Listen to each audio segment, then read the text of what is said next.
আসসালামু আলাইকুম রহমতুল্লাহি ওবরাকাতুহু। আলহামদুলিল্লাহি রব্বিল আলামিন ওয়াল আকিবাতু লিল মুত্তাকিন নবিয়িনা মুহাম্মাদিন ওয়া আলা আলিহি ওয়া আসহাবিহি আজমাইন। শুরু হচ্ছে শব্দে শব্দে দর্সে কোরআনের। আজ আমরা অষ্টাদশ পর্বে 18তম পর্বে উপনীত হতে পেরেছি। মহান আল্লাহ সুবহানাহু ওয়া তাআলার দরবারে শুকরগুজার হচ্ছি, হৃদয়ের অন্তরে স্থল থেকে পড়তেছি আলহামদুলিল্লাহ। অষ্টাদশ পর্বে আজ আমরা যেই সূরাটি তেলাওয়াত করব সেই সূরাটি হলো সূরাতুল হুমাযাহ। আল্লাহ তাআলা প্রতিটি সূরার মধ্যে মক্কি জীবনে ছোট্ট ছোট্ট সূরা সমূহ রাসূলুল্লাহ সাল্লাল্লাহু আলাইহি ওয়াসাল্লামের উপরে অবতীর্ণ হয়েছে। প্রতিটি সূরার মধ্যে আল্লাহ তাআলা তার তাওহীদের অমীয় বাণী, সেই সাথে সাথে এই জীবন যে শেষ নয় বরং আরেকটা জীবন আছে, সেই জীবনে কি কি ঘটনা ঘটতে পারে, আর সেই সাথে সাথে মানুষের দেহে বা মানুষের মধ্যে যে সমস্ত চরিত্রগুলো আছে, যেই চরিত্রের কারণে পরকালে সে ক্ষতিগ্রস্ত হবে, সেই সমস্ত চরিত্রগুলো আল্লাহ তাআলা উল্লেখ করেছেন এবং কিভাবে বাঁচা যাবে পরকালে, যাতে করে কোনো ব্যক্তি কোনো রকমের কৈফিয়ত দাঁড় না করাতে পারে। কারণ আল্লাহ তাআলা জ্ঞান দিয়েছেন, মেধা দিয়েছেন, প্রজ্ঞা দিয়েছেন, সেগুলো সঠিকভাবে যাতে করে ব্যক্তি ব্যবহার করে আল্লাহ তাআলা নৈকট্য অর্জন করতে পারে। যেহেতু আদম আলাইহিস সালাতু ওয়াস সালামকে দুনিয়াতে পাঠিয়ে বলা হয়েছিল যে ফামান তাবিআ হুদায়া ফালা খাউফুন আলাইহিম ওয়ালা হুম ইয়াহজানুন, এবার দুনিয়াতে নেমে যাও আর আমার পক্ষ থেকে আসবে হেদায়েত। যে ব্যক্তি সেগুলোকে অনুকরণ করবে তার জন্য কোনো ভয়ও নেই, তার জন্য কোনো চিন্তাও নেই। সূরা হুমাযাটি মক্কাতে অবতীর্ণ হয়েছে এবং এই সূরার মধ্যে কিছু অনৈতিক চরিত্র, অসৎ বৃত্তির বেশ কিছু বিষয় যা মানুষের মধ্যে আছে সেগুলোকে নিন্দা করা হয়েছে। আর বিষয়টি সকলের মধ্যেও আছে, আবার মানে চরিত্রটা সবার মধ্যেই আছে, কিন্তু সেই চরিত্রকে একটা সঠিক মানদণ্ডে নেয়ার বিষয় এই সূরার মধ্যে উল্লেখ করা হয়েছে। সেটি হলো যে অর্থলিপ্সা বা অর্থের প্রতি টান, এটি সমস্ত মানুষের মনের মধ্যেই আছে, কিন্তু কতটুকু খারাপ আর কতটুকু ভালো এই বিষয়গুলো যেন কোরআনুল কারীমে এই সমস্ত সূরার মধ্যে উল্লেখ করা হয়েছে। কারণ জঘন্যতম যে সমস্ত প্রবণতাগুলো আমাদের মধ্যে আছে, আখেরাতের চিন্তা চেতনা ধ্যান ধারণা যদি না হয় তাহলে এই জাতীয় লোক কী পরিমাণ ভয়াবহ হতে পারে, কোন ধরনের চরিত্র হতে পারে এবং পরকালে তার কি পরিণাম হতে পারে, এ সমস্ত বর্ণনা করার পরে একজন ব্যক্তি, একজন শ্রোতা বা একজন এর ক্লায়েন্ট তিনি নিজেই বুঝতে পারবেন যে আসলে আমি কোন পর্যায়ে আছি এবং এই ধরনের কাজের চরিত্রের অধিকারী ব্যক্তি পরিণাম যে কী হয়ে থাকে। যেহেতু দুনিয়ায় এই ধরনের চরিত্রের লোকেরা কোনো রকমের সাধারণতভাবে শাস্তি পায় না, টাকা পয়সার জোরে হোক, যেভাবে হোক না কেন, দুনিয়াতে সে বেশ ফ্রিডম হয়, চতুর্দিকে যেন মনে হয় প্রশস্ততা, কারণ হাতের ইঙ্গিতেই হয়। টাকা পয়সার অধিক থাকার কারণে অনেক কিছুই হয়, যার কারণে তারা সাধারণতভাবে তেমন একটা শাস্তি দুনিয়াতে পায় না। কি হয়, উল্টো তাদের আঙ্গুল ফুলে বলা যায় যে কলা গাছ হওয়ার মতন। কিন্তু আখেরাত যে অনিবার্যভাবে অবশ্যম্ভাবী হবে এবং সেখানে আখেরাতে মানুষের সমগ্র আমলনামা তার সামনে যে রেখে দেওয়া হবে, সে দুনিয়ায় যে সামান্য বালুকণা পরিমাণও নেকি বা বদি, নেকি বা গুনাহ করেছিল, সেগুলো তার সামনে উপস্থাপন হবে একেবারে জিরো থেকে জিরো, পুরোটাই। তো আল্লাহ প্রদত্ত এটাও একটা অনুগ্রহ যে আল্লাহ তাআলা কাউকে ধন দেন, কাউকে শারীরিক সুস্থতা দেন, কাউকে চেহারার সৌন্দর্য দেন। আল্লাহ তাআলা বিভিন্ন নিয়ামত সমূহ যে মানুষকে দেন উইদাউট অ্যাপ্লাই, কোনো অ্যাপ্লাই আমরা কেউ করিনি, করব কিভাবে? তো চোখ ছিল না, নাক ছিল না, তো এরপরে দুনিয়াতে আল্লাহ তাআলা এগুলো আমাদেরকে দেন, আর এরপরে আমরা যখন নিজেদেরকে আয়নায় চেহারায় দেখি, আমি তো বেশ সুন্দরী, আমি তো টাকা পয়সার অভাব মালিক, আমি তো অগণিত টাকা পয়সার মালিক, এভাবে করে দুনিয়াবি আল্লাহ তাআলার প্রদত্ত এই দেয়া নিয়ামতকে আমরা কাজে লাগিয়ে অন্যায়ভাবে আবেগ আর বিবেক এবং শয়তানি ওয়াসওয়াসায় পড়ে দিন ধর্ম থেকে গাফেল হয়ে যা খুশি তাই করা হয়। সোশ্যাল মিডিয়াটা পাপে ভরপুর হয়ে গেছে, কারণ তারা বিভিন্নভাবে শক্তিশালী, কেউ শারীরিকভাবে ফিজিক্যাল, কেউ শক্তিশালী, কেউ আর্থিকভাবে শক্তিশালী। তো এই কারণে আল্লাহ তাআলা এই সমস্ত বিষয়গুলোকে আল্লাহ তাআলা একেবারে উল্লেখ করে দিয়েছেন। যেমন আমরা সূরা আসরের মধ্যে পাবো যে সেখানে কীভাবে কারা ক্ষতিগ্রস্ত হবে ইত্যাদি বিষয়গুলো আল্লাহ তাআলা এই ছোট্ট ছোট্ট মক্কি জীবনের এই সূরাগুলোতে আল্লাহ তাআলা উল্লেখ করেছেন। যে কোনো ব্যক্তি আল্লাহ তাআলার এই সমস্ত নিয়ামতগুলো পাওয়ার মাধ্যমে, কারণ দুনিয়ার জীবন একদিন শেষ হয়ে যাবে, মৃত্যু পরে একটা জীবন আছে, সেখানে কেবল তোমার সমস্ত কাজেরই নয়, বরং নিয়ত যাচাই পর্যালোচনা করা হবে। কোনো ব্যক্তি কোন ধরনের ব্যবহার লাভের যোগ্য সেটা তোমার রব খুব ভালো করে জানেন।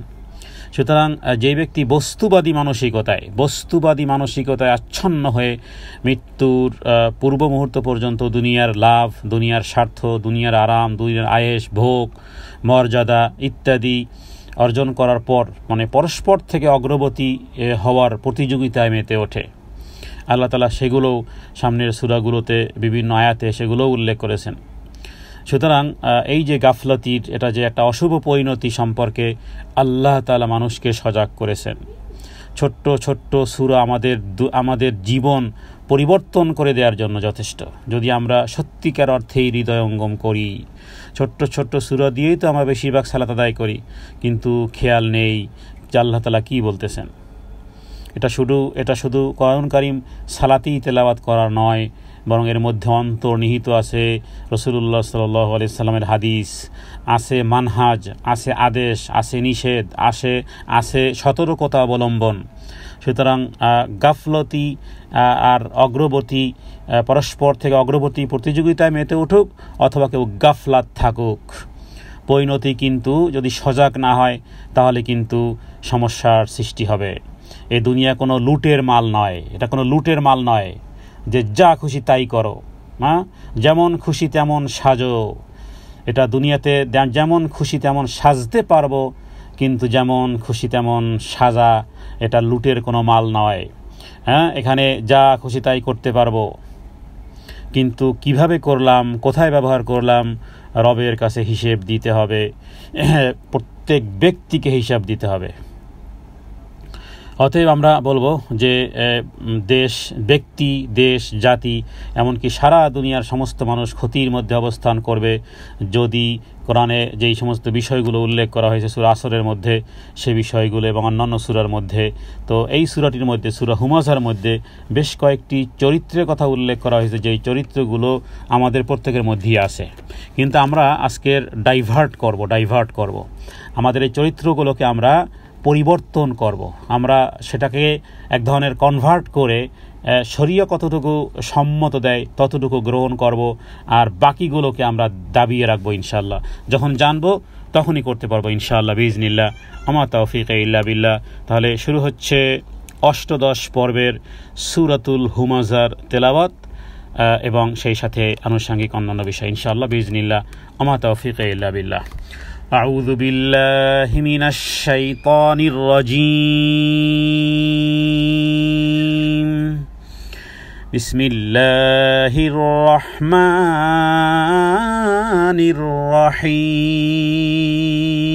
الرحيم. ويل لكل همزة لمزة.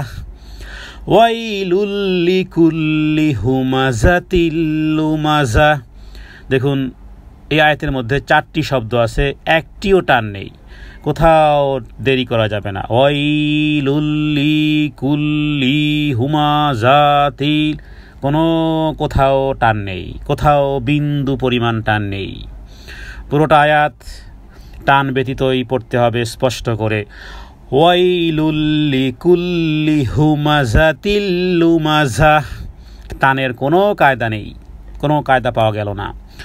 ওয়াইলুল লিকুল্লি হুমাজাতিল লুমাজা, টান না থাকলে এভাবেই পড়তে হবে, টান ব্যতীতই পড়তে হবে, কোথাও দেরি করা যাবে না। ওয়াইলুল লিকুল্লি হুমাজাতিল লুমাজা, এখানে আরেকটি টান, যেমন নাকি যারা সূরা কুরাইশের দর্শটি যারা কমপ্লিট করেছেন তারা নতুন একটা কায়দার সাথে সম্পৃক্ত হয়েছেন। সেটি ছিল যে অ এবং ইয়া যদি সাকিন হয়, অ এবং ইয়া যদি সাকিন হয়, সেখানে যদি অক্ফ করা হয় তাহলে টেনে পড়তে হয়। সূরা কুরাইশ পর্বে যারা অংশগ্রহণ করেছেন তারা এটি আয়ত্ত করতে পেরেছেন। এবার দেখুন এখানে যদি আমি এখানে এভাবে বলি ওয়াইল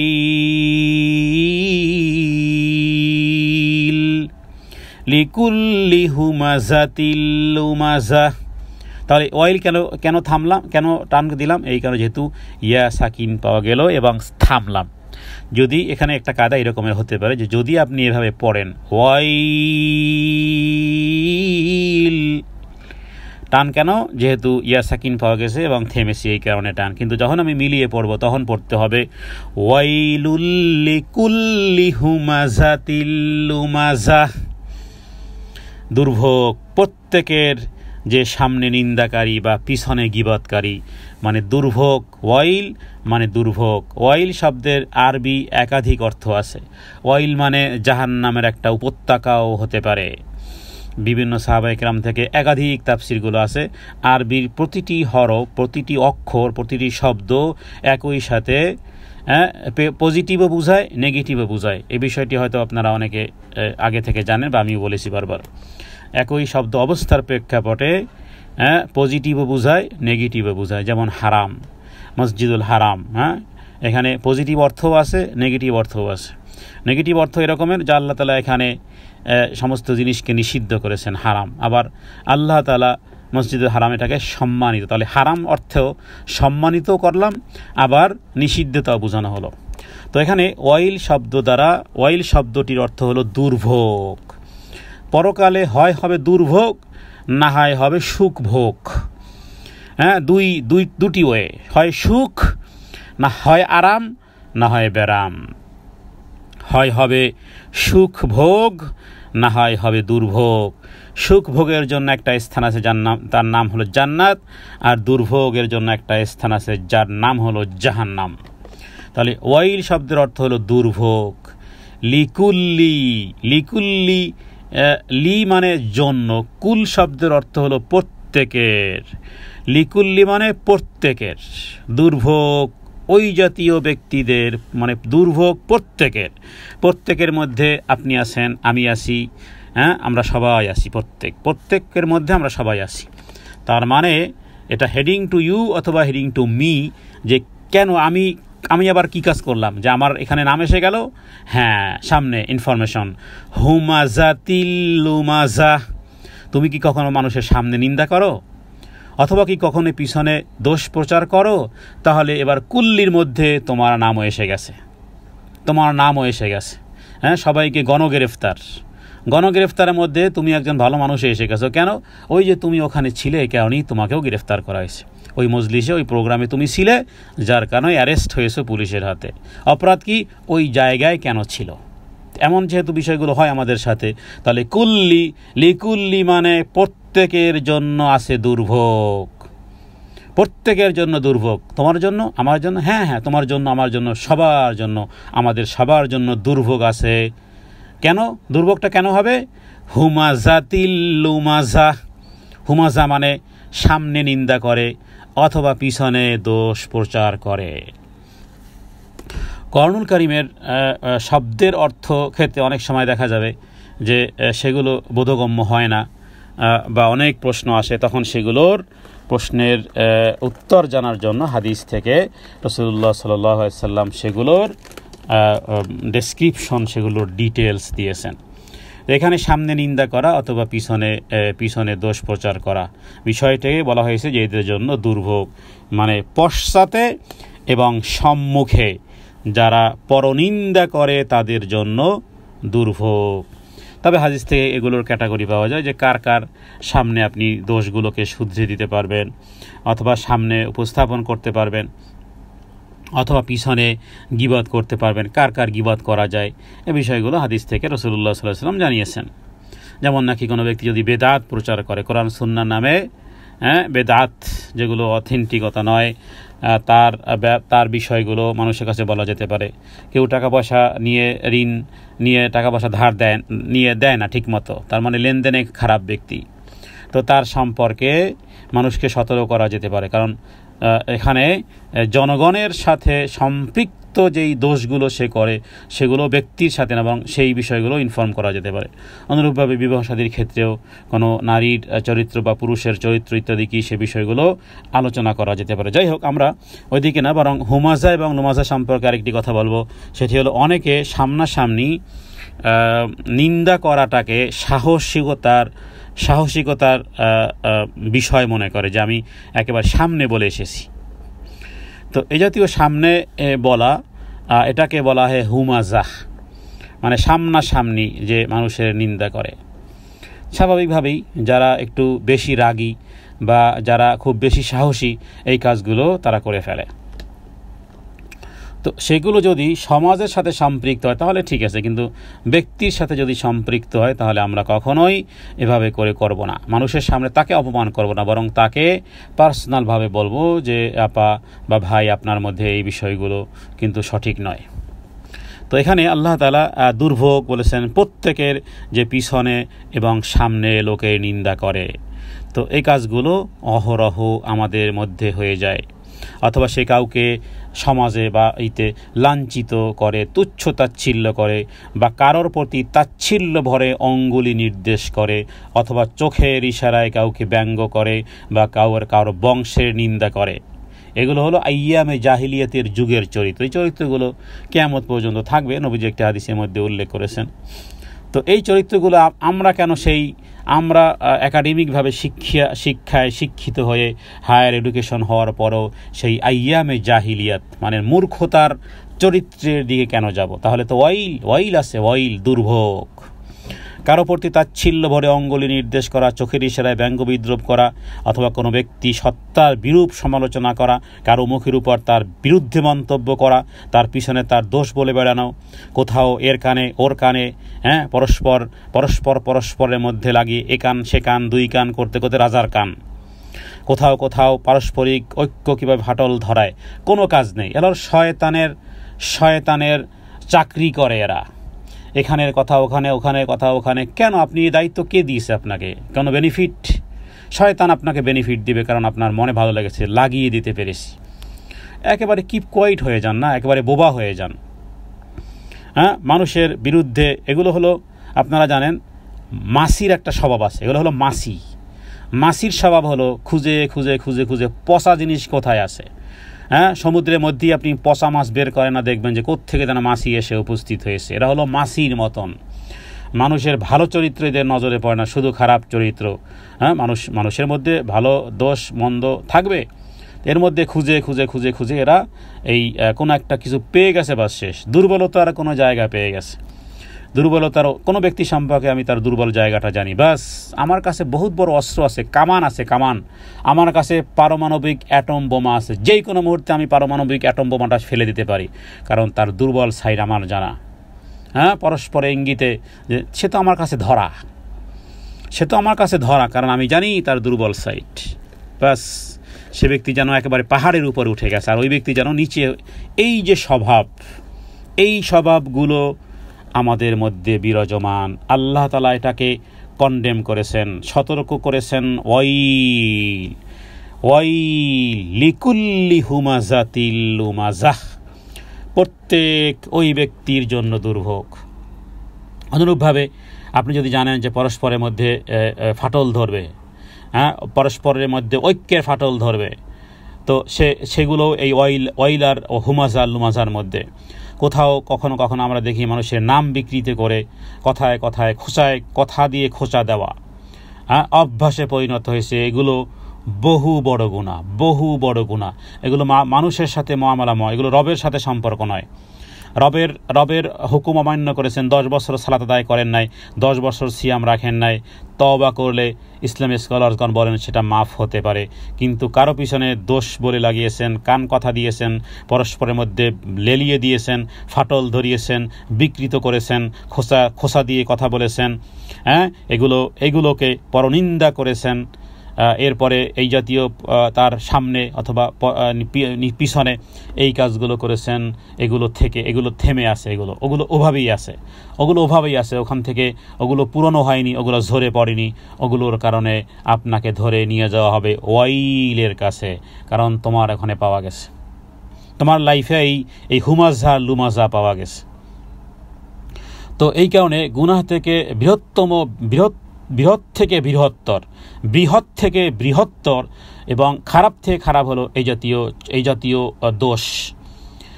সামনেও কখনো কেউ সামনেও নিন্দা করে অথবা পিছনেও করে বা পশ্চাতেও নিন্দা করে, তো এটা বড় অন্যায়। তো এই কারণে এই লুমাজা এবং হুমাজা, এটা মুখোমুখি নিন্দা করা, অপমান করা, অপদস্থ করা বা কাউকে কষ্টে ফেলা ইত্যাদি, রাসূলুল্লাহ সাল্লাল্লাহু আলাইহি ওয়াসাল্লাম মুসনাদ আহমদের মধ্যে একটি হাদিসের মধ্যে বলেছেন, মানুষের মধ্যে নিকৃষ্টতম তারা, শাররুন নাস, মানুষের মধ্যে নিকৃষ্ট তারা, আল্লাহর মানুষের মধ্যে বান্দাদের মধ্যে নিকৃষ্টতম বান্দা হলো তারা যারা পরোক্ষ নিন্দা করে, বন্ধুদের মধ্যে বিচ্ছেদ সৃষ্টি করে, নিরপরাধ লোকদের দোষ খুঁজে ফিরে, ওই যে মাছির স্বভাব, মৌমাছির স্বভাব হবেন, আজকের থেকে মৌমাছির স্বভাব হবেন, যেথায় ফুল যেথায় মধু শেষ তার সাথে আমার রিলেটিভ, তার সাথে আমার সম্পর্ক, পচা গান্ধা দুর্গন্ধ জায়গার সাথে সম্পর্ক হলো মাছির সম্পর্ক, সুতরাং মাছি না হয়ে মৌমাছি হন। তো মুসনাদ আহমদের মধ্যে বিষয় হাদিস রয়েছে, নবীজি বলেছেন মানুষের মধ্যে নিকৃষ্টতম এরা যারা পরোক্ষ নিন্দা করে, বন্ধুদের মধ্যে বিচ্ছেদ সৃষ্টি করে, নিরাপদ লোকদের দোষ খুঁজে, পিছনে পশ্চাতে গীবত বা পরচর্চা করা, এটাকে কেউ বলেছেন পরচর্চা করা, কেউ বলেছেন চোখ এবং হাতের ইশারায় নিন্দা করা অথবা জিহ্বা দিয়ে পরনিন্দা করা। এই বিষয়গুলো আল্লাহ তাআলার কাছে এই আয়াত পাঠের সাথে সাথে যেন তওবা করে নেই যে আল্লাহ জীবনে যা করেছি আর যেন না করি, যাদেরকে করেছি তাদের জন্য এবার যেন দোয়া দিতে পারি, দোয়া। দ্বিতীয় আয়াত আল্লাযী, এটা দ্বিতীয় স্বভাব, প্রথম স্বভাব শেষ, দ্বিতীয় স্বভাবের কথা দ্বিতীয় আয়াতে বলা হচ্ছে। আল্লাযী জামাআ মালাও ওয়া আদ্দাদা, আল্লাযী ইয়া সাকিন ডানের টান, জামাআ কোথাও টান নেই, মালাও, মা কেন টান, আলিফ সাকিন ডাইনে জবর, লাউ এই একটা গুন্না, তানবিনের পরে নুন সাকিন এবং তানবিনের পরে যদি 4টি অক্ষরের যে কোনো একটি অক্ষর আসে তখন সেটাকে এদগামের মানে গুন্নার সাথে এদগাম শব্দের অর্থ হলো মিলানো, এদগাম মানে হলো মিলানো। তাহলে কি মিলাবে হলো যে কোথাও যদি নুন সাকিন পাওয়া যায় অথবা যদি তানবিন পাওয়া যায়, আর এই নুন সাকিন এবং তানবিনের পরে যদি 4টি অক্ষরের যেই কোনো একটি অক্ষর আসে তখন সেই নুন সাকিন এবং তানবিনকে এদগাম মানে মিলিয়ে পড়তে হয়। তাহলে 4টি অক্ষর হলো ইয়া মিম ওয়াও নুন, ইয়া মিম ওয়াও নুন, ইয়া মিম ওয়াও নুন। নুন সাকিন এবং তানবিনের পরে 4টি অক্ষরের যে কোনো একটি অক্ষর আসলে সেখানে মিলিয়ে গুন্না সহ মিলিয়ে পড়তে হয়। যেমন মালান, লানের উপরে আছে তানবিন, তানবিন কাকে বলা হয়? 2 জবর 2 জের 2 পেশকে তানবিন বলা হয়। তানবিনের পরে আমি যখনই পেলাম ওয়াও, কারণ ইয়া মিম ওয়াও নুনের একটা অক্ষর পেলাম ওয়াও, এবার আমাকে গুন্না সহ মিলিয়ে পড়তে হবে। মালাউ, লাউ, লামের উপরে 2 জবর আছে, এবার আমি ওয়াওকে ভালো করে ধরবো, গুন্না সহ করে ধরবো। মালাউ, এই গুন্নাটার নাম হলো এদগামে বা গুন্না। এদগাম মানে মিলানো, বা গুন্না মানে গুন্নাহকে সাথ, গুন্নার সহিত। গুন্না কি? গুন্না হলো নাকের বাসি থেকে যা উচ্চারণ, এটাকে বলা হয় গুন্না। তাহলে প্রত্যেকটা জিনিস বুঝে পড়বেন। এদগামে বা গুন্নায় কথার অর্থ কিভাবে করলাম? এদগাম শব্দের অর্থ হলো মিলানো, বা মানে সাথে, গুন্না মানে গুন্নাহের সহিত, গুন্নার সহিত। গুন্না কাকে বলা হয়? নাকের বাসি থেকে যে আওয়াজ হয় এটাকে বলা হয় গুন্না। তাহলে মালাউ, এই হলো এদগামে বা গুন্না। ওয়া'আদ্দাদা, ওয়া'আদ্দাদা আল্লাযী জামাআ মালাউ ওয়া'আদ্দাদা, আল্লাযী যে বা যাহারা, এখানে আর এক চরিত্র, যেই চরিত্র আপনার আমার মধ্যে আছে। আল্লাযী যে বা যাহারা, জামা মানে জমা করে, মাল মানে মাল, আরবিতেও মাল বলে, বাংলাতেও মাল বলি। মাল মানে মাল বা অর্থ সম্পদ, টাকা পয়সা, ধন দৌলত, সোনা দানা ইত্যাদি ইত্যাদি। Malan, Malan অর্থসমূহ। ও আদাদা, ও মানে এবং, আদাদা, আদাদা মানে, আদাদা মানে সংখ্যা, আর আদাদা শব্দের অর্থ হলো গণনা করা। আদাদ শব্দের অর্থ হলো সংখ্যা, আর আদাদা মানে গণনা করা। তাহলে যে সম্পদ জমা করে, সম্পদ জমা করে এবং সেটা বারবার বারবার গণনা করে। এখানে বারবার গণনা করে বলতে আমরা যেভাবে করে টাকা পয়সা গণনা করি এটাও হতে পারে, অথবা সারাটা মানে 24 ঘন্টা ওই থিঙ্কিংয়ে থাকে যে এ মাসে এত, পরের বছর এত, এভাবে করে সম্পদ শুধু জমাকরণ, শুধু সম্পদের থিঙ্কিংয়ে ঘুমায়, সম্পদের থিঙ্কিংয়ে আবার জাগ্রত হয়। অনেকে আছে না চাকরি, এই রকমের চাকরি, না আছে দিন, না আছে ধর্ম, না আছে সালাত, না আছে সিয়াম, কিচ্ছু নেই, শুধু হাফ প্যান্ট পরে ডিউটিতে যায়, আবার এসে হাফ প্যান্ট খুলে আবার ঘুমায়। ঘুম আর ডিউটি, শুধু এই দুই কাজের জন্যই যেন তার সৃষ্টি হয়েছে।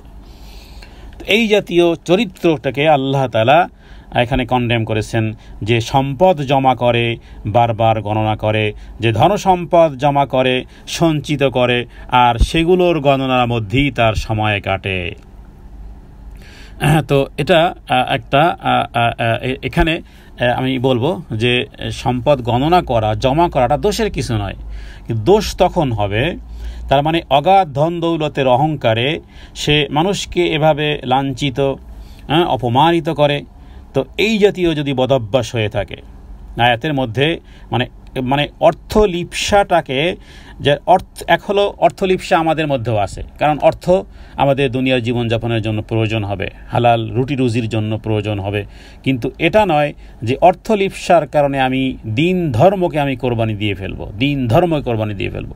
মানুষ দেখুন অনলাইনে ভাইরাল হওয়ার জন্য সে কি দেখাবে, কি করবে, কিভাবে আমার ভিডিওটা ভাইরাল হবে, কিভাবে আমি সাবস্ক্রাইবটা বাড়বে, কিভাবে আমি মোর লাইক, মোর শেয়ার, মোর পপুলার, কারণ সেখানে যদি ইত্যাদি ক্যাটাগরিতে যেতে পারলেই আমার আসবে টাকা, টাকা আসবে। কি করবে, কি দেখাবে, আর সামনে যে ভবিষ্যতে কি দেখতে হবে, এবং টেন্ডেন্সি এই রকমের, তার মানে ঘুমের মধ্যেও যেন সে এই টিকটকার বা এই ইউটিউবার, মানে এখন টিকটকার বা ইউটিউবার মানে তার 24 ঘন্টা যেন শুধু অর্থলিপ্সার পিছনেই সে দিন ধর্ম সব ছেড়ে দিয়ে শুধু এগুলোরই কাউন্টডাউনের মধ্যে আছে। এই জাতীয় চরিত্রকে আল্লাহ তাআলা এখানে কন্ডেম করেছেন, এবং কন্ডেমটাও খুব কঠিন কন্ডেম, একেবারে আগুন পর্যন্ত নিয়ে ছেড়েছে তাকে। তো আমরা বলবো যে সঞ্চয় করা, টাকা পয়সা গণনা করা, সঞ্চয় করা সর্ব অবস্থাতে গুনাহ নয়, হারামও নয়। এখানে উদ্দেশ্য হলো সেই সঞ্চয় যাতে জরুরি হক আদায় হয় না, কিংবা গর্ব এবং অহমিকা লক্ষ্য হয়, দুনিয়ার নিছক স্বার্থ হয়, কিংবা লালসার কারণে, ওই লালসার কারণে দিন ধর্ম সব গোল্লায় যায়, দিন ধর্ম সব গোল্লায় গেছে, দুনিয়া তার অটুট রয়েছে। তো এই জাতীয় ব্যক্তি যে সেগুলো আল্লাহ রাস্তায় খরচা করে না, এবং সেখানে যে আল্লাহর হক আছে, গরিব এতিম মিসকিন অসহায়দের হক আছে, কিসের হক? আমার টাকা আমি ব্যবহার করব। তো এই জাতীয় চরিত্র আল্লাহ তাআলার রাস্তায় খরচা করে না, এবং যখনই দান খয়রাত করে না, যাকাত ফিতরা আদায় করে না, আল্লাহ রাস্তায় খরচার ব্যাপারে একেবারে কঠিন থেকে কঠিন হাত।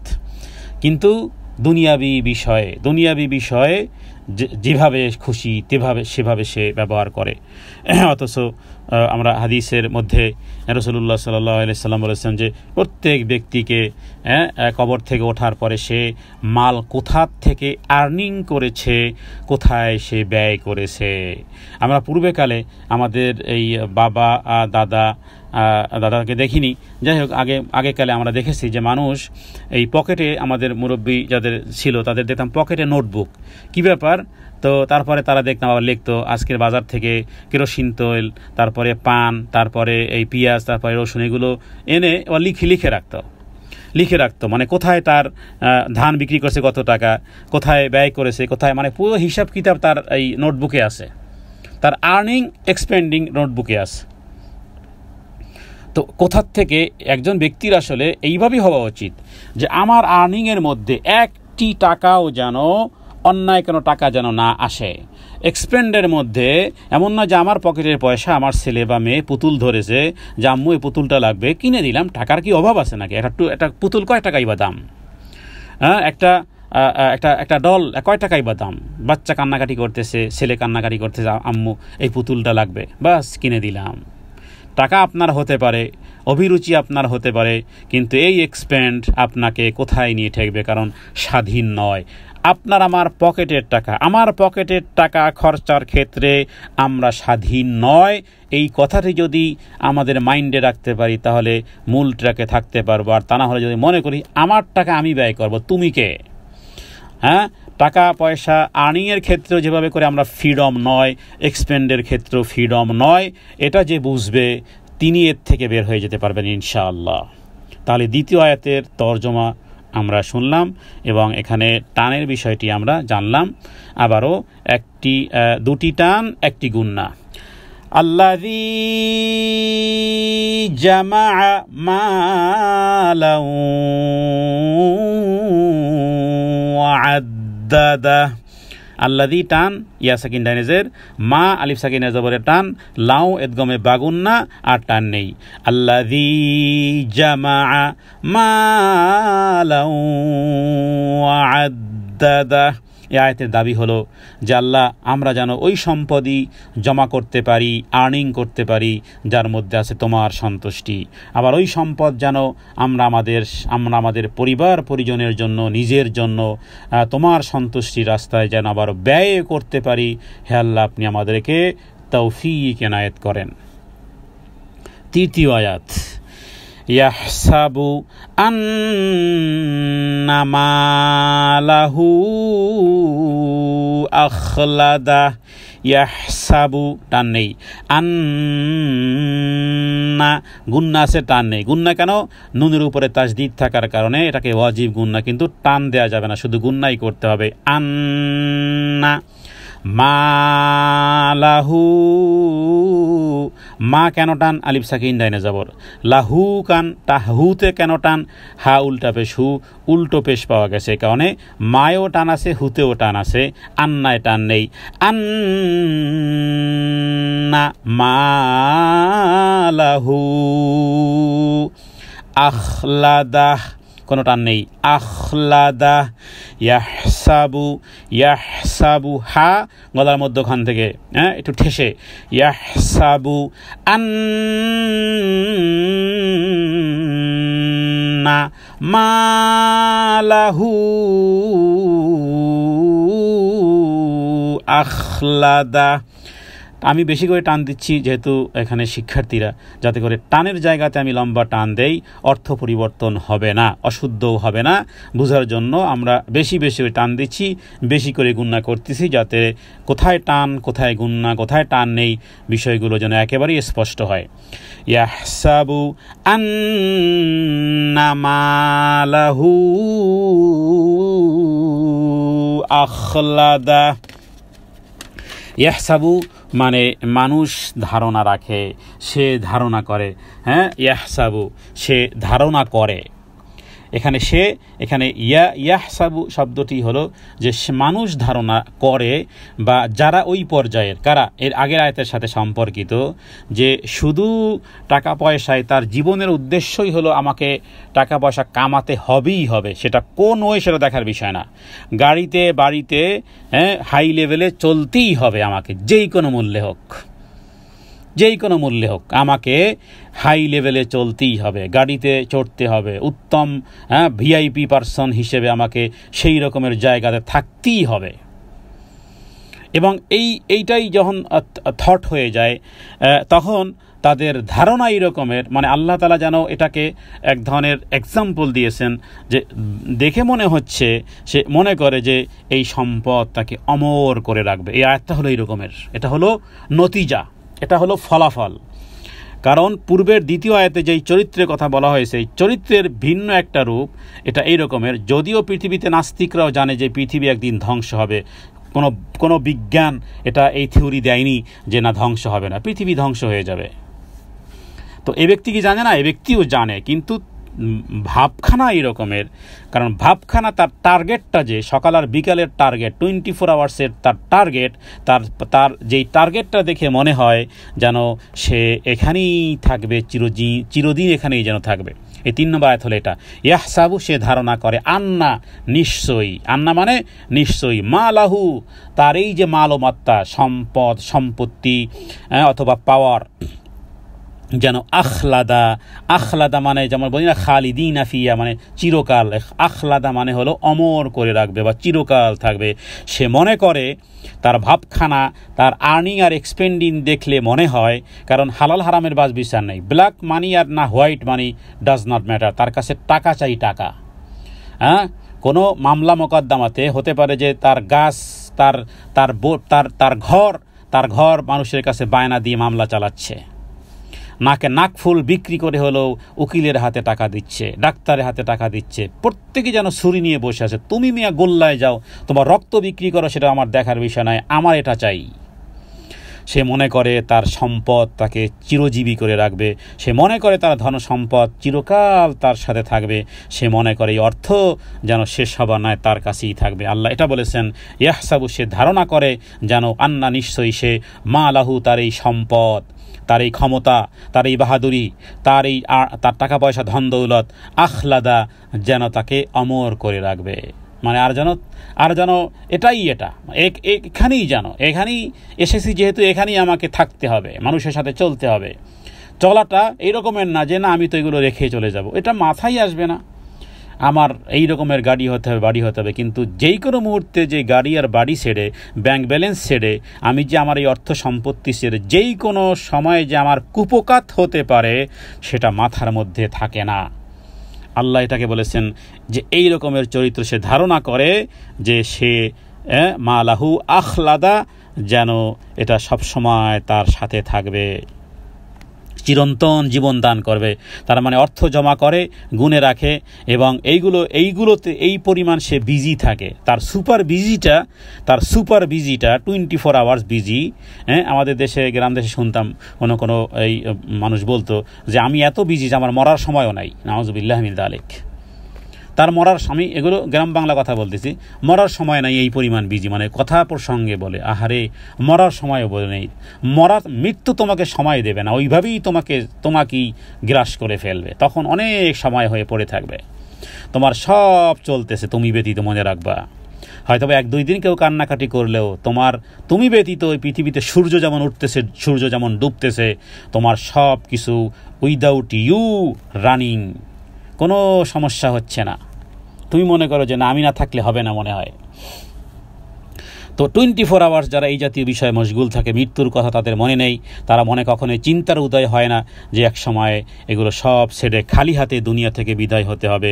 বিদায় রাসূলুল্লাহ সাল্লাল্লাহু আলাইহি সাল্লাম বলেছেন, কিয়ামতের দিন কোনো বান্দার 2 পা সামনে অগ্রসর করতে পারবে না যতক্ষণ না তাকে নিম্নের বিষয়গুলো জিজ্ঞেস করা হয়।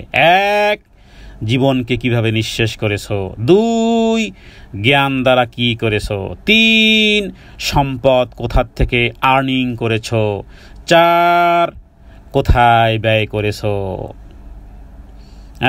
এবং সেগুলো কিসে খাটিয়েছো। এই 5 প্রশ্ন ইমাম তিরমিজি বিশুদ্ধ সনদে 2417 নম্বর হাদিসে বিষয়টি উল্লেখ করেছেন। সুতরাং কে ফ্রিডম বলো, না তুমি ফ্রিডম না আমি ফ্রিডম। 4th আয়াত, কাল্লা লায়ুমবাযান্না ফিল হুতামাহ, অর্ডার এসে গেছে। ওই দুই চরিত্র, পূর্বে যেই তিনটি চরিত্রের কথা বলা হয়েছে, এবার এদের ফলাফল এসে গেছে, নথিপত্র এসে গেছে, পরীক্ষার ফলাফল আউট হয়ে গেছে। কি? কাল্লা, কখনো নয়। কাল্লা কেন টান দিলাম? যেহেতু আলিফ সাকিন ডাইনে যাবর।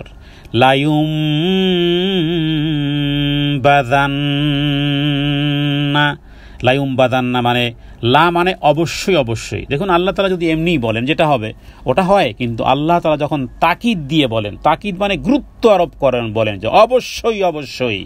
এখানে লা মানে অবশ্যই। ইউমবাযান্না মানে নিক্ষেপ করা, কিন্তু লা শব্দ এনে এটা এইভাবে করে এটাকে আরো গুরুত্ব আরোপ করেছে যে অবশ্যম্ভাবী, অফকোর্স, অবশ্যই। এই কথাগুলোর এই লামের কারণে এই অর্থটা এসেছে ইউমবাযান্না। এখানে একটা কায়দা এসেছে, সেটা হলো নুন সাকিন এবং তানবিনের পরে যদি একটি অক্ষর পাওয়া যায়, সেটা বা, তাহলে সেই নুন সাকিন এবং তানবিনকে মিম দ্বারা পরিবর্তন করতে হয়। আপনারা যারা কলিকাতা সাফা বা বাংলাদেশের যেই কোরআনুল যে সাফাগুলো আছে, সেগুলোতে তাকিয়ে দেখলে দেখবেন সে ছোট্ট একটা মিম দেখা যায়, এখানের মধ্যে লেখা আছে, হ্যাঁ, আর এই মাসহাফের ভিতরে ছোট্ট একটা মিম। তার মানে নুন সাকিন এবং তানবিনের পরে যদি কখনো বা অক্ষরটি আসে, তখন সেই নুন সাকিন এবং তানবিনকে মিম দ্বারা পরিবর্তন করতে হয়। এটাকে বলা হয় ইকলাব। শব্দটি অর্থ হলো বদলানো। তাহলে এখানে একটা গুণনা পেলাম লায়ুম, এরপরে বাযান্না গুণনা কেন? নুনের উপরে তাসদীদ থাকার কারণে ওয়াজিব গুণনা হয়েছে লায়ুমবাযান্না। তাহলে আমরা দুইটা গুণনা করব, একটা টান এবং দুটি গুণনা। কিভাবে দেখুন, কাল্লা টান হয়ে গেল, লায়ুম কিন্তু এখানে দেখবেন যে লাম জবর লা, ইয়া নুন পেশ ইউন, বা জবর বা, লায়ুন বাযান্না, কিন্তু আমরা পড়তেছি মিম, আমরা নুন কিন্তু পড়তেছি না, কারণ একটা পরিবর্তন ঘটেছে এখানে। নুন সাকিনের পরে বা আসলে সেটা মিম দ্বারা পরিবর্তন, তখন উচ্চারণ হবে, লিখতে হবে নুন, পড়তে হবে মিম।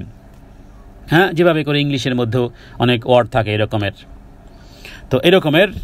তো এখানে লায়ুম কিন্তু মিম নেই, আছে নুন, ছোট্ট, এই কারণে আমাদের দেশের সাফাগুলোতে মিম লেখা আছে। লায়ুমবাযান্না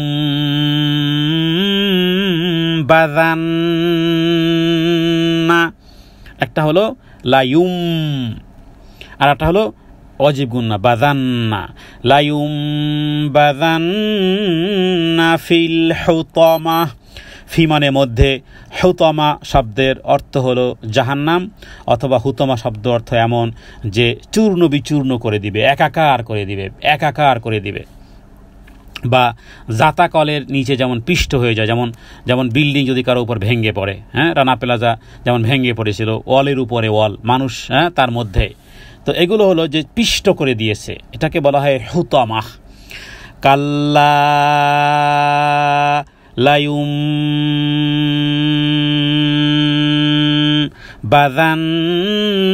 লায়ুমবাযান্না ফিল হুতামাহ।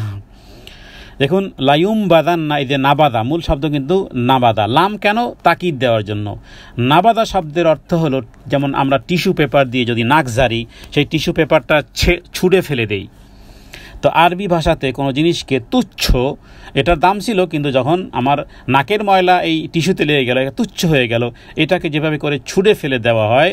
তো নাবাদা শব্দের অর্থ এই রকমের যে এরা তো ধনী, এরা দুনিয়ার জীবনে অনেক কিছু বড় মনে করেছিল, যে আমি এখানেই থাকবো, এখানে আমার বাগান বাড়ি, এখানে আমার দালান কোঠা, সব কিছু আমার সাথেই থাকবে, হ্যাঁ, এখানে ফারারি আর BMW আর বোগাতি আর যা কিছু আছে সবগুলো আমাকে এভাবে করে যেমন সাপোর্ট দিয়ে রেখেছে, হ্যাঁ, রাস্তায় গেলে, মার্কেটে গেলে, এখানে গেলে, ওখানে গেলে সব তার চেয়ার ছেড়ে দেয়। দামি গাড়ি নিয়ে কেউ যদি বেরোয়, এমনি রাস্তা মানুষ ছেড়ে দেয় যে দামি গাড়ি, হ্যাঁ, তাকে এক্সেস চাইতে হয় না। তো যারা সম্পদের ব্যবহার করে এভাবে করে, তো এই সমস্ত ব্যক্তি তারা নিজেদেরকে অনেক বড় মনে করেছিল। কিয়ামতের দিন ঘৃণা ভরে, কিয়ামতের দিন ফেরেশতারা ঘৃণা ভরে জাহান্নামে ছুড়ে দিবেন, এবং সেটা অবশ্যম্ভাবী হবে। সেটাই হলো লায়ুমবাযান্না। লা মানে অবশ্যই, নাবাদা ইয়ানবুদু মানে ছুড়ে ফেলে দেওয়া। এরপরে লায়ুমবাযান্না ফিল হুতামা। এই হুতামা শব্দটির একাধিক ব্যাখ্যা আছে। হাতম মানে ভেঙ্গে ফেলা, পিষে ফেলা, টুকরো করে ফেলা। জাহান্নামকে হাতম নামে অভিহিত করা হয়, যার মধ্যে কিছু ফেলে দেওয়া হলে জাহান্নামের গভীরতা আগুনের কারণে ভেঙ্গে গুড়িয়ে টুকরো টুকরো টুকরো টুকরো করে ছিন্ন বিচ্ছিন্ন করে দিবে, সেটার নাম হলো হুতামা। তো বখিল ব্যক্তিকে, এটা হলো মানে প্রচণ্ড বখিল, জাহান্নামে নিক্ষেপ করা হবে। অথবা কেউ কেউ বলেছেন এটা হলো জাহান্নামের একটা নাম, যেটা নাকি তাদের ভেঙ্গে চুরে। কেন ভেঙ্গেছে? ওই যে দুনিয়াতে তোমাকে salute salute salute, you are VIP person, you are big boss. তো সব বিগ বস আর ভিআইপি পারসন আর এই জাতীয় ব্যক্তিদেরকে একেবারে ভেঙ্গে চুরে একাকার চূর্ণ বিচূর্ণ করে করা হবে। আবার নিক্ষেপটাও দেখুন কি কন্ডেম টাইপের নিক্ষেপ, যেভাবে করে নাবাদা মানে নিক্ষেপ করা। তা মানে অপমান আর অপদস্থের যেন প্রতিটা পরতে পরতে লেগে আছে। এরপরে আল্লাহ তাআলা আরেকটু বুঝাচ্ছেন যে কোথায় নিক্ষেপ করা হবে, একটু সেটার একটা ডেসক্রিপশন 5 নম্বর আয়াতে আল্লাহ দিয়েছেন। 5 নম্বর আয়াত, ওয়ামা আদরাকা মাল হুতামা। দেখুন কোথায় কোথায় টান। ওয়ামা 3 আলিফ, আদরা রয়ের উপরে খাড়া জবর, কামাল মিম ধরছে লামকে, হুতামাহ। ওয়ামা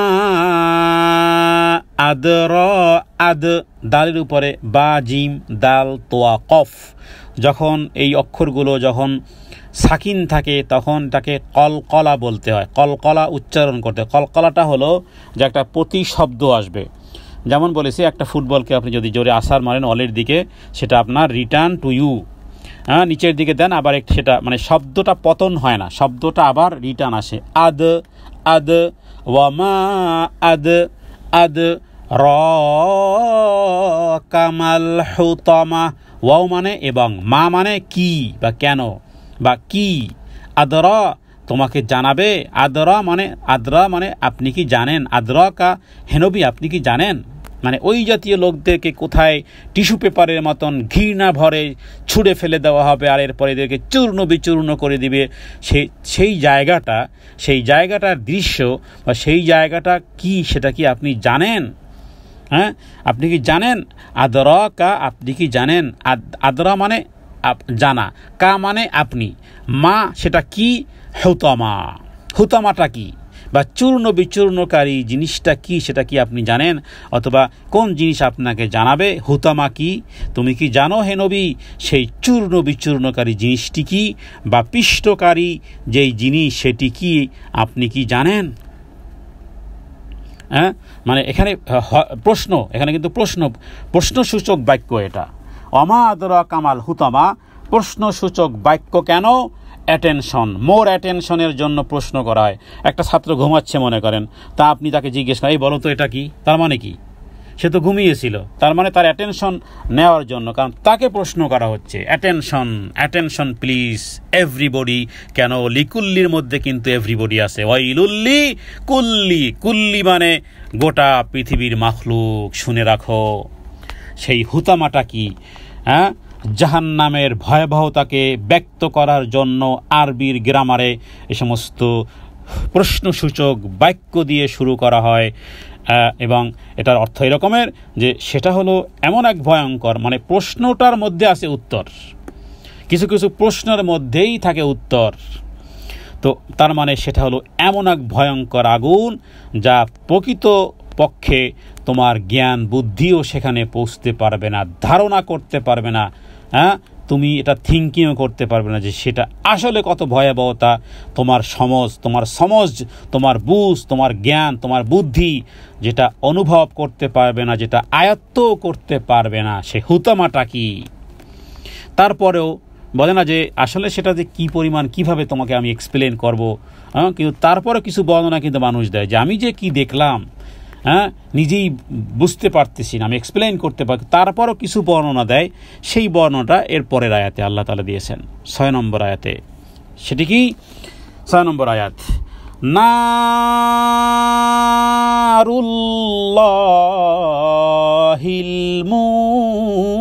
মুকাদাহ।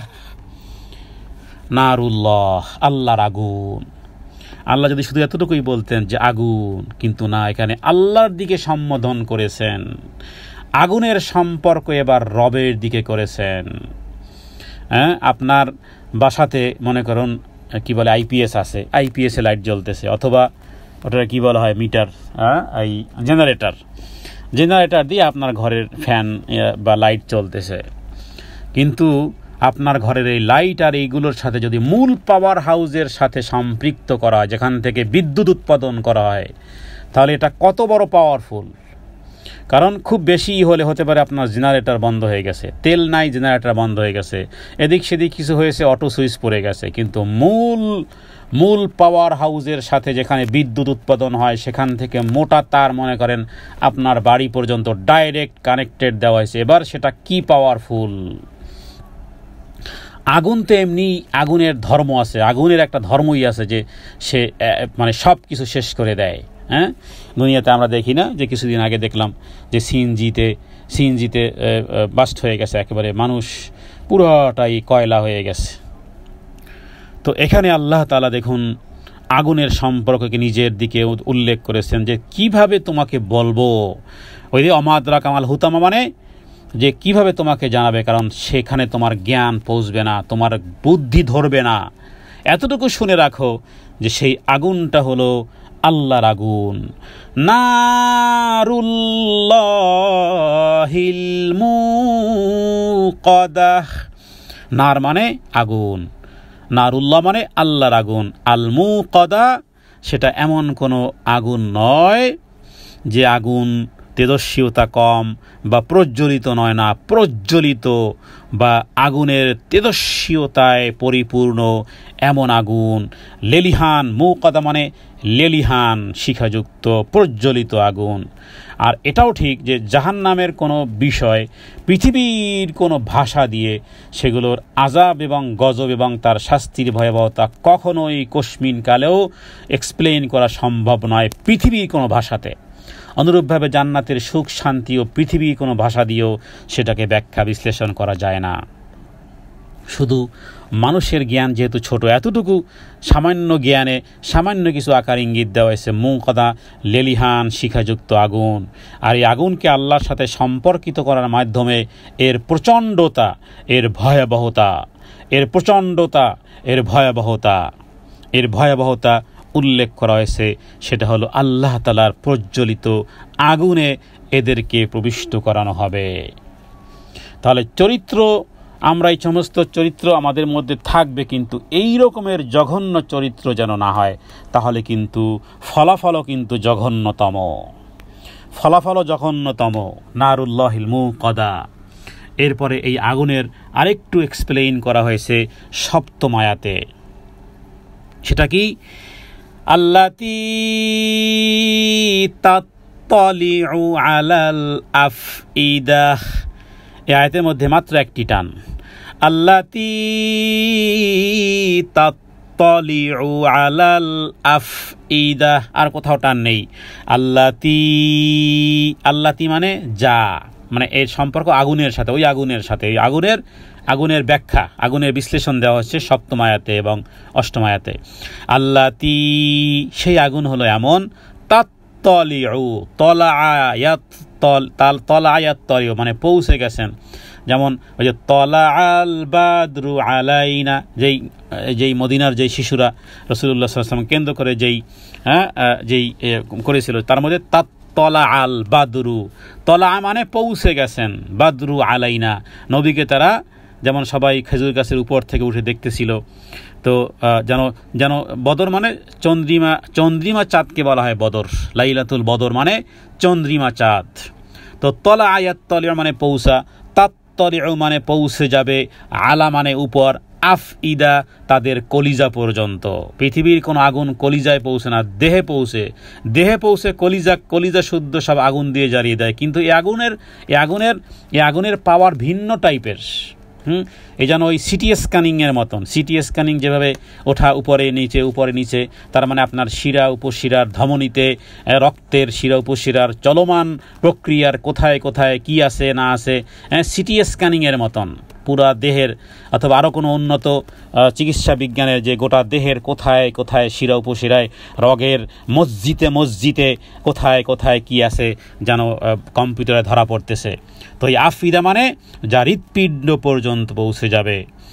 আল্লাতি তাত্তালিউ আলাল আফইদা, আল্লাতি মানে যা তাত্তালিউ পৌঁছে যাবে আলাল আফিদা যে কলিজায়, তাত্তালিউ মানে আবার তাত্তালিউ মানে আরোহণ করা, যে কিভাবে আরোহণ করবে, মানে জাহান্নামের এই আগুন হৃদয়কে পর্যন্ত গ্রাস করবে, হৃদয় পর্যন্ত এই আগুন পৌঁছানোর এটাও একটা অর্থ যে আগুন এমন জায়গায় পৌঁছে যাবে যেখানে মানুষের ওই যে অসৎ চিন্তা, ভুল আকীদা, ভুল বিশ্বাস, অপবিত্র ইচ্ছা বাসনা, প্রবৃত্তি, আবেগ, দুষ্ট সংকল্প, ভাইরাল হওয়ার চিন্তা চেতনা, ধ্যান ধারণা কোথায়, হাতে না পায়ে না দিল দেমাগে, যেখানে সেখানে আগুন পৌঁছে যাবে।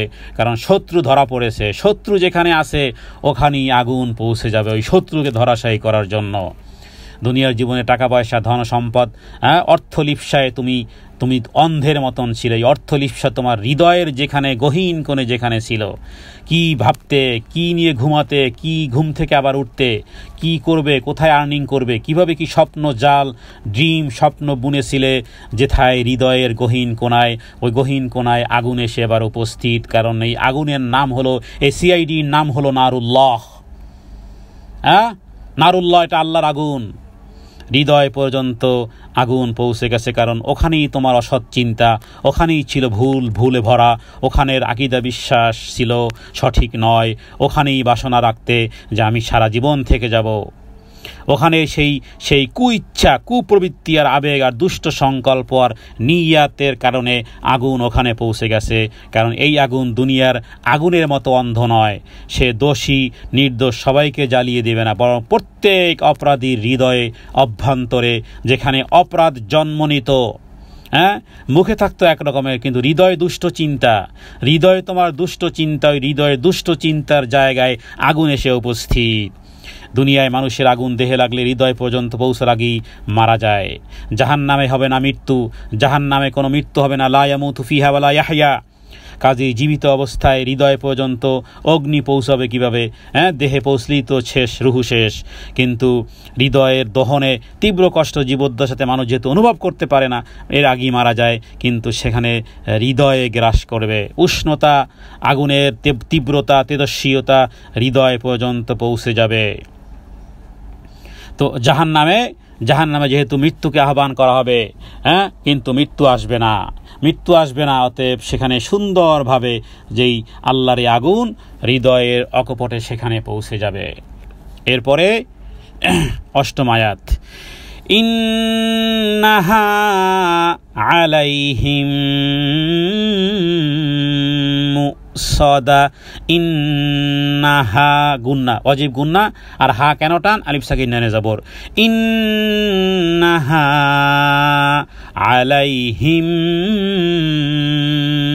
আলাইহিম গুন্না করলাম কেন? যেহেতু পরে তাসদিদে ধরছে আর মিমের উপরে তাসদিদ থাকার কারণে অজীব গুন্না হয়েছে। তাহলে ইন্না অজীব গুন্না, আলাইহিম অজীব গুন্না, দুটি অজীব গুন্না পাওয়া গেছে, একটি টান পাওয়া গেছে। ইন্নাহা আলাইহিম মুসাদা। দেখুন এখানে অসাকিন ডাইনে পেশ না, কিন্তু কারণ এখানে অসাকিন হলেও কিন্তু অয়ের উপরে হামজা আছে, এখানে এই অটা লেখায় আসবে, পড়ায় আসবে না। তার মানে মুসাদা না, বরং মুসাদা। ইন্নাহা আলাইহিম মুসাদা। ইন্না মানে নিশ্চয়ই, হা মানে ওই যে ওদের উপরের দিকে ইঙ্গিত, তাদের নিশ্চয়ই তাদের জন্য, আলাইহিম তাদের উপরে, মুসাদা মানে আবদ্ধ করে রাখবে, অবরুদ্ধ করে দেওয়া হবে, চতুর্দিকে পরিবেষ্টন করে রাখা হবে তাদেরকে। মুসাদা অর্থ বেঁধে দেওয়াও হয়, মুসাদা মানে বেঁধে দেওয়া হবে। জাহান্নামের মধ্যে বেঁধে দেওয়া হবে। হৃদয়ে তন্ত্রীতে আগুন পৌঁছে যাবে, শুধু তাই নয়, জাহান্নামে তাদেরকে বেঁধে দেওয়া হবে। হায় হায়, তাহলে কি হলো লাভ? কি হলো লাভ? হ্যাপি কাপলকে যারা জান্নাত পর্যন্ত পৌঁছতে পেরেছে তারাই হ্যাপি কাপল। দুনিয়াতে স্বামী এবং স্ত্রী হ্যাপি কাপল তারা নয় যে কিয়ামত পর্যন্ত পৌঁছতে পারলো না, হয় স্বামী গেল জাহান্নামে, না হয় স্ত্রী গেল জাহান্নামে।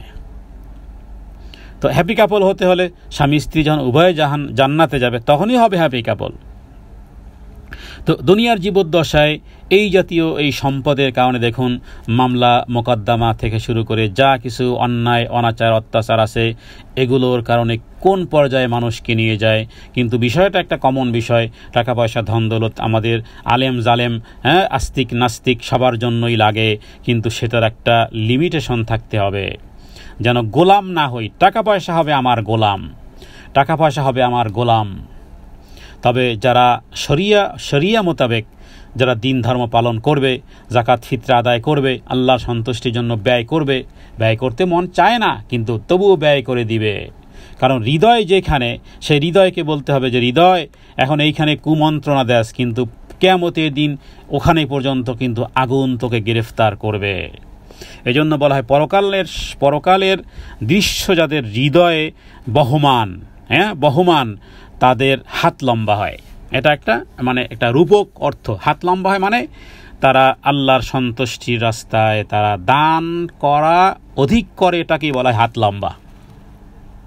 তো এখানে আমরা আয়াতগুলো পড়লাম, ইন্নাহা আলাইহিম মুসদা, মানে অপরাধীদেরকে জাহান্নামে নিক্ষেপ করার পর সেটাকে আবার বন্ধ করে দেওয়া হবে। কোনো দরজা তো দূরের কথা, কোনো একটা ছিদ্র খোলা নেই, পরিবেষ্টন এইভাবে করা হবে, জাহান্নামে কোনো ছিদ্র নেই যে আগুন কিছু পাস হয়ে গেলে মনে হয় কিছু কম হবে না, আবদ্ধ করে দেওয়া হবে। আল্লাহ তাআলার কাছে পানাহ চাই, হে আল্লাহ আপনি আমাদেরকে জাহান্নামের আগুন থেকে বাঁচান। আল্লাহ যেই স্বভাবগুলো জাহান্নামে নিয়ে যাবে, আল্লাহ সেই স্বভাব থেকে পরিত্রাণ চাই। আল্লাহ সেই খারাপ স্বভাব থেকে হে আল্লাহ আপনার কাছে পানাহ চাই। রাসূলুল্লাহ সাল্লাল্লাহু আলাইহি ওয়াসাল্লাম দোয়া করতেন, নবীজি দোয়া করতেন এই খারাপ স্বভাব থেকে।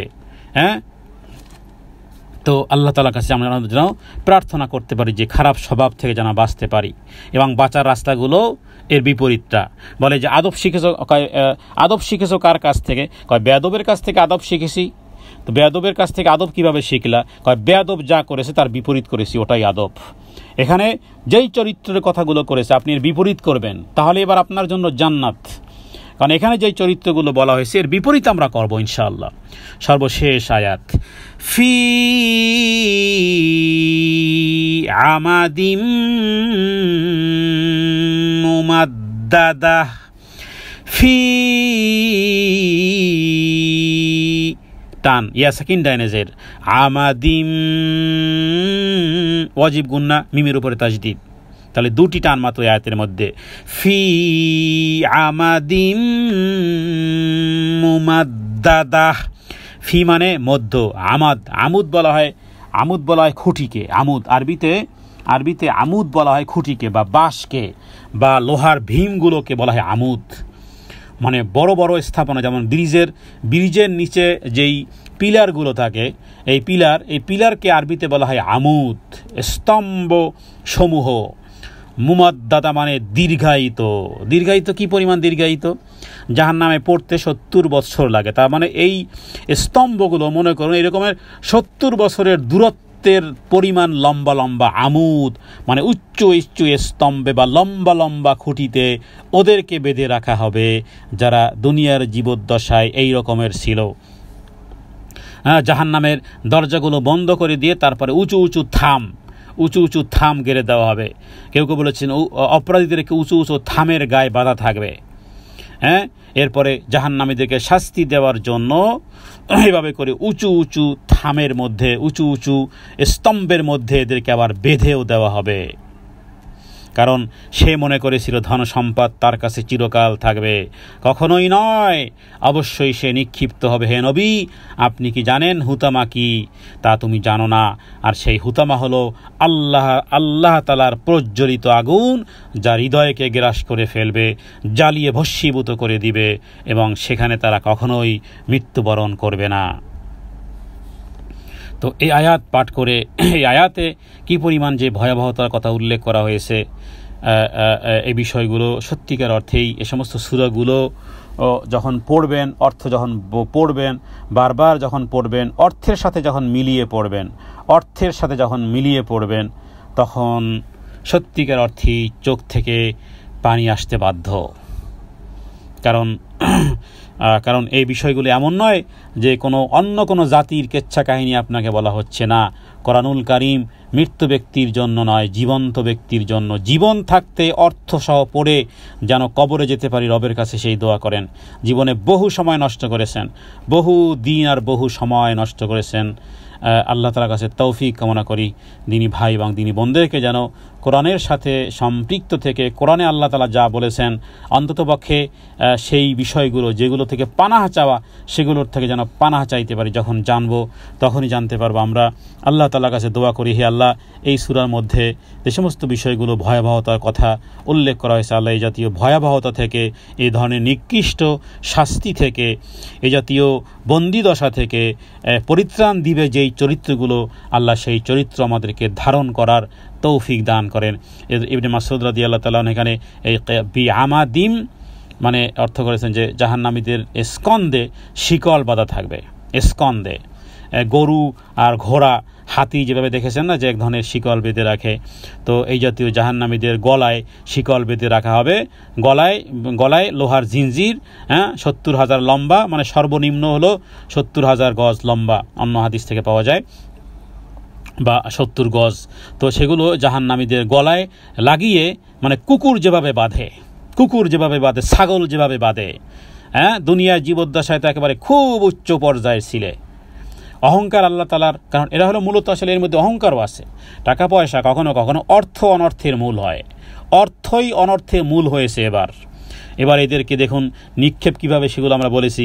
এরপরে তাদের গলার মধ্যে স্কন্ধে শিকলগুলো বেঁধে লম্বা লম্বা স্তম্ভের মধ্যে আবদ্ধ করে তাদের উপর দরজা বন্ধ করে দেওয়া হবে।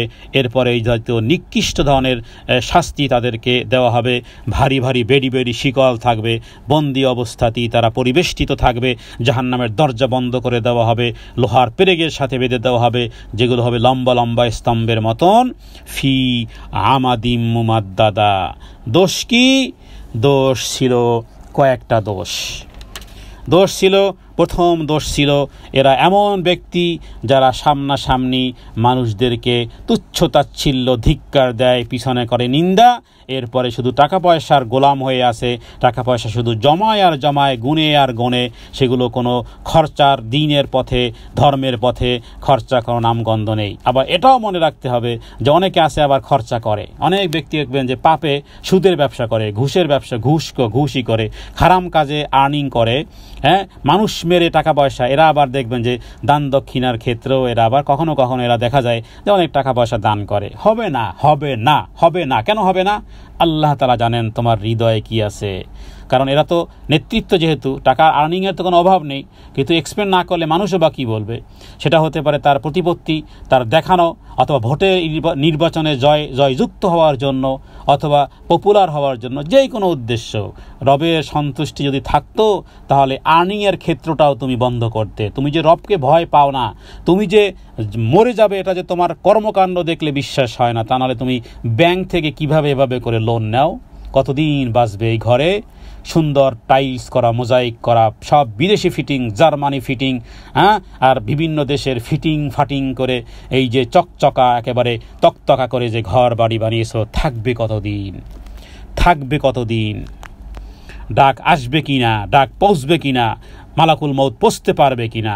একটা দরজার মধ্যে কয়েক কোটি টাকা খরচা করে, বাহিরের গেটের দরজাতে কয়েক কোটি টাকা খরচা করো, থাকবে কতদিন? তো যাই হোক, এর মধ্যে যে খারাপ যে বিষয়গুলো সেগুলো আমরা উল্লেখ করেছি। এরপরে সে মনে করে থাকবে চিরদিন, হ্যাঁ, ইয়াহসাবু আন্না মালাহু আখলাদা, থাকবে কতদিন? উত্তর যেন ভাবখানা এমন, থাকবো চিরদিন, কারণ এই ফিটিং লাগিয়েছি যে 100 বছরের গ্যারান্টি আছে। তো এরপরে আল্লাহ তাআলা এদের এই জাতীয় চরিত্র যে সমাজকে ধ্বংস করে দেয়, আল্লাহর এই সুন্দর পৃথিবীটাকে যে জবহ করে দেয়, এটা অর্থ লিপ্সা হলো এমন লিপ্সা, হ্যাঁ, আপনি বিশ্বাস করতে পারবেন না। আপনি উকিলকে বলেন যে আমি 1 কোটি টাকা দেবো, আগেই কন্ট্যাক্ট করে থাকে, আমি অমুককে হত্যা করব, অমুককে হত্যা করে আমি মামলা হবে, মোকদ্দমা হবে, এবং কোথায় কোথায় কী লাগবে না লাগবে আগেই পেমেন্ট হয়ে গেছে, ওকে হত্যা করতেই হবে। উকিলের সাথে যে কয় লক্ষ টাকা চাই আপনার, যে আপনি আমার পক্ষে হেয়ারিং করবেন, আমি আপনাকে এত টাকা দেব। তো তার মানে টার্গেট এইভাবেই দেওয়া হয়েছে যে টাকার উপরে, পাহাড়ের উপরে। হ্যাঁ, আমাদের দেশ বলেন, গোটা বিশ্বে এরকমই। আমাদের দেশে এক্সাম্পলগুলো সবগুলো খাটে। টাকা পয়সার কারণে কিসের কি হত্যা করে ফেলেছিলেন সব ভাও হয়ে গেছে। মিডিয়া বলেন, সাংবাদিক বলেন, রাষ্ট্র বলেন, উপর লেভেলের বলেন, একেবারে এই অ্যাট দ্য টপ পর্যন্ত সব ঠিকঠাক, সব চুপচাপ। ধরবে কাকে? ধরবে ওই যে জেলে যে গরিব, যে ও যদি কোনো অন্যায় করে তাহলে রক্ষা নেই।